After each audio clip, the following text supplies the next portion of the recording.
18 தர்பார் வந்துட்டாயா. வணக்கம் மக்களே, இது தர்பார்னு உங்க எல்லாருக்கும் நல்லா தெரியுங்களா? சடக்குன்னு சாப்பிட்டு முடிச்சிருப்பீங்களா? வந்து உட்காருங்க, மலமலன்னு ஒன்று ஒன்றா எடுத்து கொடுக்க, பார்த்து என்ஜாய் பண்ணிட்டு அப்புறமேட்டு படுக்க போவீங்க. சரியா? வாங்க நிகழ்ச்சிக்குள்ள போவோம். சீனுப்பு நம்ம பிரதமர் நேற்று டிவியில் உட்காந்து பேசினார்ல, சடக்குன்னு கையா வண்டியை பிடிச்சி நேராக எல்லையில் போய் நம்ம வீரர்கள்ட்ட போய் சூப்பராக எல்லா வேலையும் பார்த்து விட்டீங்க, ரொம்ப பெருமையாக இருக்கு, ரொம்ப அற்புதமாக இருக்கு, சொல்லுங்க வந்தே மாதரம்னாரு. எல்லாரும் கோரஸா சொன்னாங்க, பார்க்க ரொம்ப அற்புதமாக இருந்துச்சு. भारत माता की, भारत माता की, वंदे वंदे वंदे वंदे वंदे वंदे वंदे वंदे वंदे भारत माता की, भारत माता की, भारत माता की. அப்படி வந்தே மாதரத்தோட பெருமையோட நேரம் சர்ன்னு தமிழ்நாட்டுக்கு வந்தோம். அங்க பாருங்க, இந்த மகிழா நீதிமன்றத்தில் நீதிபதி 12 மணிக்கு ஒரு முக்கியமான விஷயத்தை சொல்றேன், எல்லாம் கவனமா கேட்டுக்கோங்க. 9 பேர் குத்தவாளிய, எல்லா எவிடன்ஸும் கரெக்டா இருக்கு, இவன் ஏன் வெளியே விட்டுக்கிட்டு இருக்கே, தூக்கி எடுத்து உள்ள விடுங்க, சாகர வரைக்கும் ஆயுள் தண்டனை கிடக்கட்டும் சொல்லி அனௌன்ஸ்மெண்ட் ஆடலாம். சிபிஐ வந்து ரகசிய குழுக்கள் அமைத்து அவங்க குடும்ப நபர்களுக்கு தெரியாம ரகசியமா அவங்களை பர்சியூட் பண்ணி அவங்களுக்கு கவுன்சிலிங் கொடுக்குறவங்களுக்கு கவுன்சிலிங் கொடுத்து அவங்களை சமாதானப்படுத்தி அவங்க ரகசியங்கள் காக்கப்படும் என்ற உறுதிமொழியை கொடுத்து அவங்களுக்கு பலவிதமான ஒரு தைரியமும் கொடுத்து தான் இந்த வழக்கில் நாங்கள் கொண்டு வந்திருக்கோம் பாதுகாப்பாக. பட் இந்த வழக்கை பொறுத்த வரைக்கும் சிபிஐ தரப்புல நல்ல முறையில் விசாரணை செய்து நல்ல முறையில் ட்ரையல் சப்மிட் இருக்காங்க.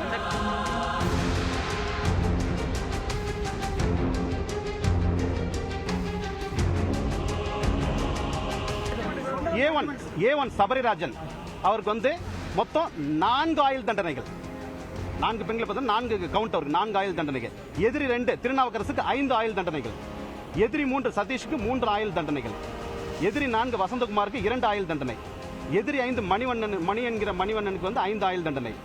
எதிரி 6 பாபுக்கு 1 ஆயுள் தண்டனை. எதிரி 7 ஹரானிமஸ் பாலுக்கு 3 ஆயுள் தண்டனை. எதிரி 8 அருளானந்தத்துக்கு 1 ஆயுள் தண்டனை. எதிரி 9 அருண்குமாருக்கு 1 ஆயுள் தண்டனை.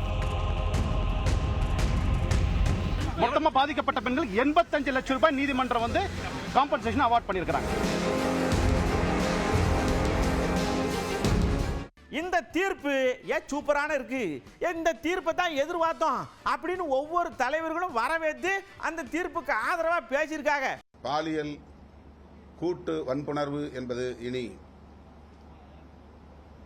தமிழகத்தில் மட்டுமல்ல இந்தியாவில் எங்கும் நடந்தேறக்கூடாது என்கிற ஒரு அச்சுறுத்தலை தருவதாக இந்த தீர்ப்பு அமைந்திருக்கிறது. இதனை மனப்பூர்வமாக விடுதலை சிறுத்தைகள் கட்சி வரவேற்கிறது.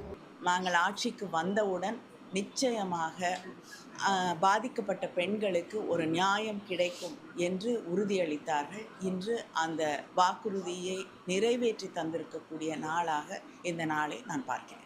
தாமதமாக வந்த தீர்ப்பு, ஆனாலும் இந்த தீர்ப்பை முழுமையாக நாங்கள் வரவேற்கின்றோம். இது மற்றவர்கள் பெண்களுக்கு எதிரான பாலியல் வன்கொடுமைகளோ எந்த ஒரு அச்சுறுத்தலோ ஈடுபடக்கூடாது என்று இந்த தீர்ப்பு தெளிவாக சொல்கிறது. சியாத்தியா தோப்பு இருக்குல்ல, அங்க போனோம். அங்க ஒருத்தர் கேட்காமலே எடுத்து குடுக்காரு. என்னென்னாச்சு இப்படி குடிக்கியா அப்படின்னு பார்த்தா பாருங்க தெரியும்.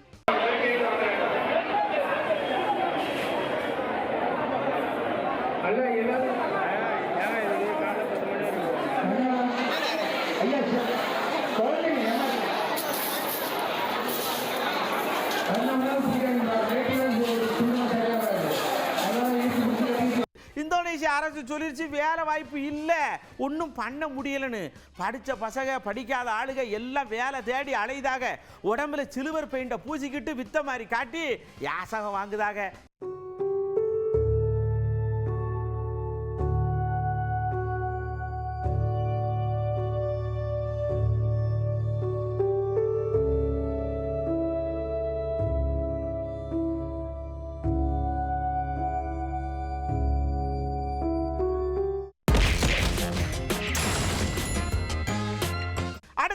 கவுண்டருக்குள்ள போறோம். நம்ம அண்ணாச்சி தான் ரொம்ப உணர்ச்சி வசப்பட்டு பேசினாரு. ஐயா, மனு கொடுக்கிற இடத்துல நாம இருக்கிறோம், இனிமே வாங்குற இடத்துல இருக்கணும், கொஞ்சமாச்சு எங்களை அங்க கொண்டே விட்டுருங்க அப்படின்னு சொன்னார்லாம்.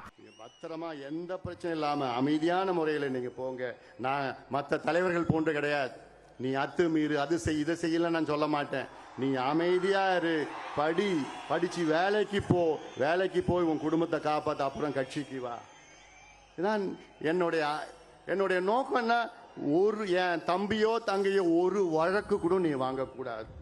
ஒரு வழக்கு, எந்த பிரச்சனைக்கு நீ போவாதையா. ஐயா உங்களுக்கு இடஒதுக்கீடு வாங்கி கொடுத்திருக்கிறாரு, அதுல படிச்சு வேலைக்கு போ. அதுதான் நோக்கமே, நம்முடைய நோக்கமே அதுதான். அதற்காகத்தான் இங்கே நம்ம கூடியிருக்கிறோம். அடுத்த நேரம் இந்த கேள்வியை தூக்கிட்டு போய் ஒரு அண்ணாச்சிட்டு சொன்னான், நல்ல விஷயம் தானே, பாராட்டுறீங்களா, ஒருத்தரை படிங்க வேலைக்கு போகணும்னு சொல்றது தப்பு இல்லையா அப்படின்னு சொல்லி நான் ரொம்ப சந்தோஷமா இருக்கேன் இந்த விஷயத்தை கேட்டுன்னு சொல்லிட்டு இன்னொரு விஷயம் சொன்னார். யார் தெரியுமா? நம்ம திருமாண்ணாச்சி. கல்லெடுத்து அடியுங்கள், மரத்தை வெட்டி போடுங்கள் என்று சொன்ன நிலை மாறி இப்போது கல்வியை முன்னிறுத்தி எல்லோரும் படியுங்கள் என்று சொல்ல முன்வந்திருக்கிறார்கள் என்பது மகிழ்ச்சி அளிக்கிறது. அந்த பண்பு மாற்றம் வரவேற்கக்கூடிய ஒன்று.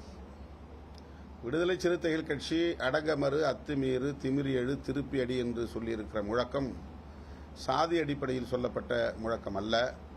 ஒடுக்குமுறைகளுக்கு எதிராக, ஆதிக்கத்திற்கு எதிராக போர்க்குணத்தோடு வெகுண்டெழ வேண்டும். காவல்துறையாக இருந்தாலும் சரி, அல்லது அதிகார வர்க்கமாக இருந்தாலும் சரி, IAS IPS போன்ற உயர் அதிகார வர்க்கங்கள் யாராக இருந்தாலும் சரி, அவர்கள் வழக்கு தொடுக்கிறார்கள் அல்லது ஒடுக்குகிறார்கள் என்பதற்காக அஞ்சி முடங்கிவிட வேண்டாம். அந்த அடக்குமுறைக்கு எதிராக அடங்கு மறு என்ற முழக்கத்தை விடுதலை சிறுத்தைகள் கட்சி 1990களின் தொடக்கத்தில் முன்வைத்தது. எனவே அடங்க மறு, அத்து மீறு, திமிரி எழு, திருப்பி அடி என்பது ஒடுக்குமுறைக்கு உள்ளாகும் அனைத்து தரப்பினருக்கும் பொருந்துகிற முழக்கம். இந்த சாதிவாரி கணக்கெடுப்பு இருக்குல்ல, இது அப்படியே எடுத்து நகட்டி தள்ளி கொண்டு போய் அங்கிட்டு கொண்டு போட்டுருவாங்களோ அப்படின்னு லேசா பயப்படுற மாதிரி ஒன்று சொன்னாரு. 2021ஆம் ஆண்டு நடைபெற்றிருக்க வேண்டிய மக்கள் தொகை கணக்கெடுப்பு கொரோனாவால் தள்ளி போனது. உடனடியாக அந்த மக்கள் தொகை கணக்கெடுப்பை எடுக்கப் போகிறார்களா, அல்லது 10 ஆண்டுகளுக்கு ஒரு முறை என்கிற வரையறையின்படி 21 முடியாதது என்கிற நிலையில் 31 எடுக்கப் போகிறார்களா என்ற கேள்வி எழுகிறது.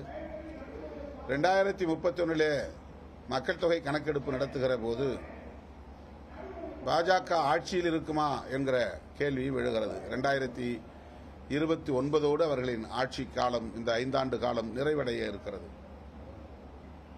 ஆகவே மக்கள் தொகை ஜாதிவாரி அடிப்படையிலே மேற்கொள்ளப்படும் என்று சொல்லியிருப்பது பீகார் தேர்தலுக்கான ஒரு கண் துடைப்பு என்றுதான் கருத வேண்டியிருக்கிறது. எப்படியாக இருந்தாலும் மக்கள் தொகை கணக்கெடுப்பு நடத்தப்படுகிற போது ஜாதிவாரி அடிப்படையிலும் கணக்கெடுப்பு நடத்தப்படும் என்கிற கருத்துக்கு பாஜகவினர் உடன்பட்டு இருக்கிறார்கள், அந்த நிலைப்பாட்டுக்கு வந்திருக்கிறார்கள் என்பது ஆறுதல் அளிக்கிறது. அதை வரவேற்கிறோம். ஐயா, ஒரு ஊருக்காருங்க, ஆனா வெவ்வேறு இடத்துல இருக்கும். ஆனாலும் நீங்க இப்படி பேசுறது மனசுக்கு சங்கட்டமா இருக்குல்ல, இப்படி பேசப்படாது. ட்ரம்ப் சொன்னாரு, அவர் சொன்னாருன்னா நாங்களா சொல்ல சொன்னோம், இதுக்கு போயிட்டு இப்படி வருத்தெடுக்கல அப்படிங்கிற மாதிரி கொஞ்சம் வருத்தத்தை எடுத்து உள்ள ஓட்டாரலாம் நம்ம நயினார் நாகேந்திரனாச்சி. இது அந்த போருக்கும் இதுக்கும் ஒப்பிட முடியாது. அந்த போர் நடந்தாலும் சரி, அப்பொழுது இந்தியாவுக்கு அந்த போரில் காங்கிரஸ் கட்சி பெருமையாக நடந்திருந்தாலும் அதை நான் வரவேற்பேன். அது நான் ஏன்னா அது தேசம். இந்திரா காந்தி அம்மையாராக இருந்தாலும் சரி, யாராக இருந்தாலும் சரி, அவர்கள் செய்த செயலுக்கு நான் நிச்சயமாக அது, ஏன்னா அது நம்ம நாடு, நமது உரிமை. அது அன்னை பிரைம் மினிஸ்டர் நடவடிக்கை எடுத்தாங்கன்னா அதை வரவேற்போம். ஆனால் இன்னைக்கு இந்த மாதிரி பேசுறது வருத்தமான செய்தி. உண்மை ரொம்ப வருத்தமாக இருக்கு. பாகிஸ்தானில் இது மாதிரி நடத்த முடியுமா? இந்த மாதிரி டிவி டிபேட் நடத்த முடியுமா யாரும் போய்?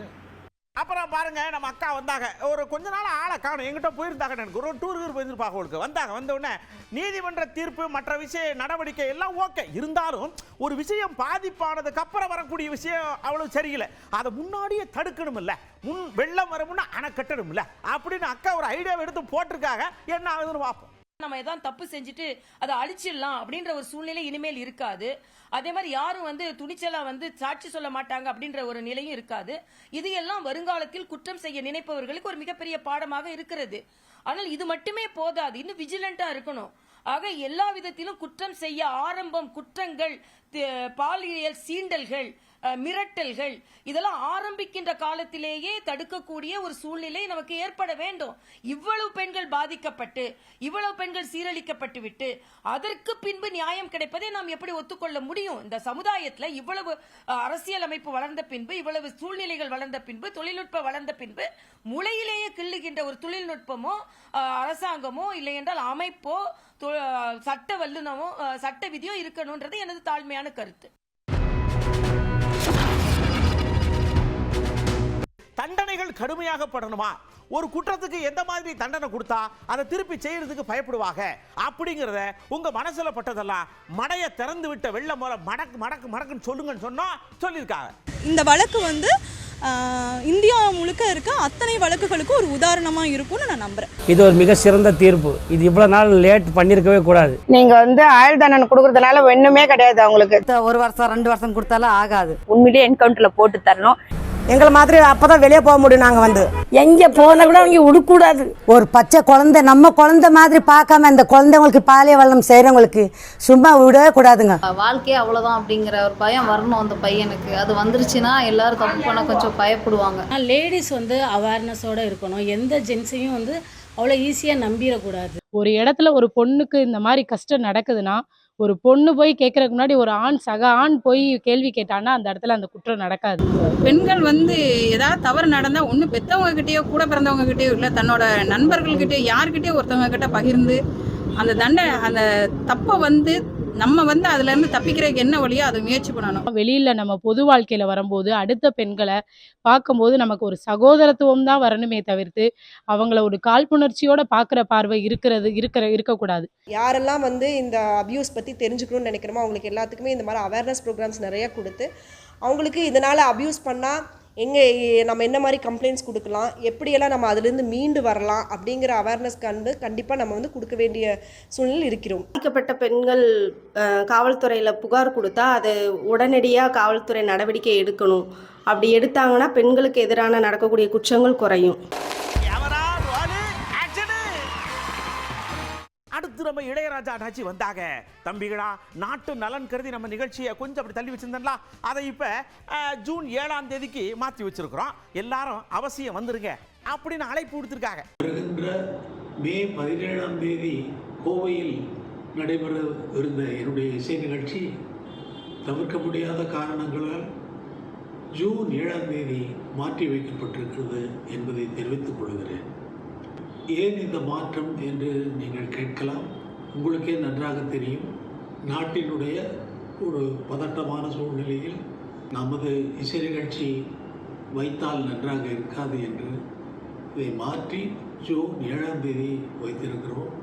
அது சிறப்பாக நடைபெற எல்லாம் வல்ல இறைவனை வேண்டுகிறேன். உத்தரப்பிரதேசத்தில் ஒரு தம்பி ரொம்ப ஆவலா நகை வாங்க போயிருக்காரு. ஏன் அண்ணாச்சி இந்த டிசைன் எடுத்து போடுங்க, அந்த டிசைன் எடுத்து போடுங்கன்னு எல்லாத்தையும் எடுத்து போட அவர் இருக்கிற புது டிசைன் எடுத்து வரணும் உள்ள போக. அவர் உள்ள போன நேரம் பார்த்து இந்த தம்பி எல்லாத்தையும் லவட்டுக்கிட்டு வெளியில ஓட ஒரே கலவரமாகி நகையை காணமே அவர் கம்ப்ளைண்ட் கொடுக்க சிசிடிவியை காட்சி வச்சு தேட இப்படி தான் போகுது.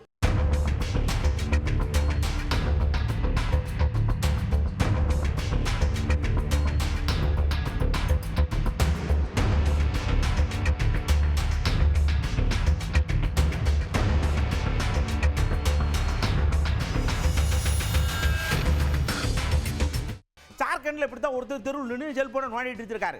இதை ஒரு பையன் நோட்டம் விட்டுக்கிட்டு சர்ற நோய் செல்போனையும் முடுங்கி செயினையும் முடுங்க பார்த்திருக்கான். அவர் சடக்குன்னு உச்சாராயில் நமக்குன்னு பிடிச்சி விட்டாரு. பிடிச்ச உடனே மாட்டிக்கிட்டான். அதனால இந்த செல்போன் பார்க்கறத கொஞ்சம் குறைச்சிருங்களா ஐயா.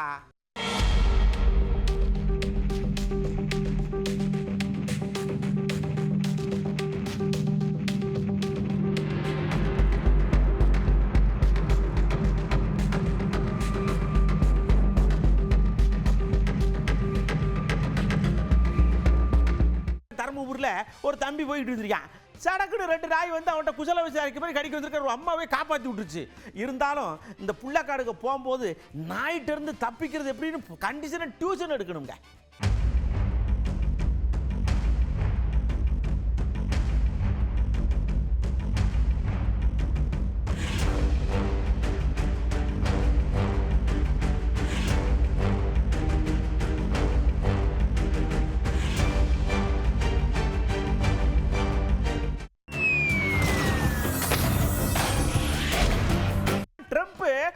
ஒரு டூர் மாதிரி சவுதிக்கெல்லாம் வந்துட்டார்.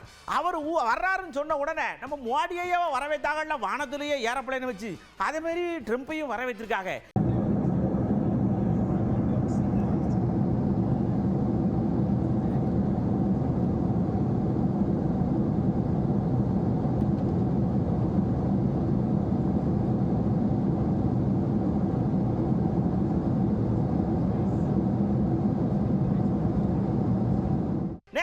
போஸ்னியாவுக்கு போகிறோம். அங்கே ஒரு பாப்பா, அண்ணே நான் ஒரு மாடு வளர்க்கணேன், வந்து பாருங்கண்ணே அப்படின்னு சொல்லிச்சு. ஏத்தா மதுரைக்கார புள்ள மாதிரியே பேசுது ஏத்தா அப்படின்னு சொல்லிட்டு நம்ம போனோம். பார்த்தா அந்த புள்ள ஒரு அழகான மாடு வளர்க்கு. அந்த மாடு எத்தா தாண்டி இருக்கு, பார்க்க பயங்கரமா இருக்கு.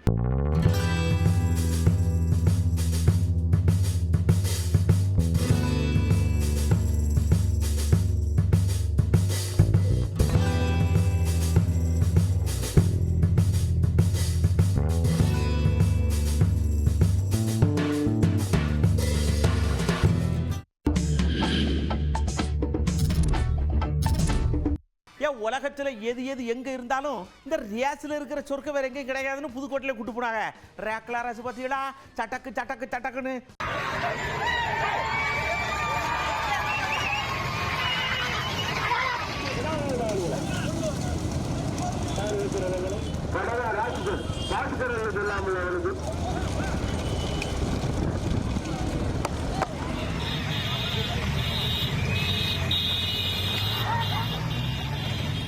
அடுத்து நம்ம அண்ணாச்சி விராட் கோலி இருக்கார்ல, இனிமேல் எனக்கு டெஸ்ட் விளையாட முடியாது, நீங்கள் மற்ற விளையாட்டு விளையாண்டுக்காங்க அப்படின்னு சொல்லிட்டு அவரோட சரண் உத்தரப்பிரதேசத்துக்கு அவர் மனைவியை கூட்டிகிட்டு ஒரு சாமியாரை பார்க்க போயிட்டார். அவர்கிட்ட போய், ஐயா இந்த டெஸ்ட் எல்லாம் நமக்கு இனிமேல் சரிப்பட்டு வராது, வயசாகி போச்சு, அதனால ஒரு நல்ல அட்வைஸ் ஆசீர்வாதத்தெல்லாம் கொடுங்க அப்படின்னு அவர் கேட்டார். வருங்க, அங்கே இருக்கு சொர்க்கம், போங்க.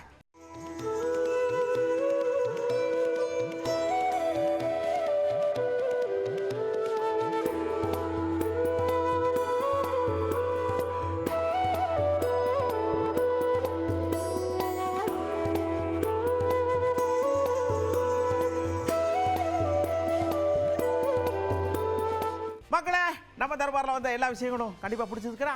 சரி, இதே மாதிரி ஏகப்பட்ட விஷயத்தோட அடுத்த தர்பாரை நான் உங்களை சந்திக்கிறேன். அதுவரை உங்களிடம் அன்புடன் பண்புடன் பாசத்துடன் விடைபெற்றுக் கொள்வது உங்கள் அன்பு நண்பன் எழில். வணக்கம் மக்களே. 18 தர்பார் வந்துட்டாயா.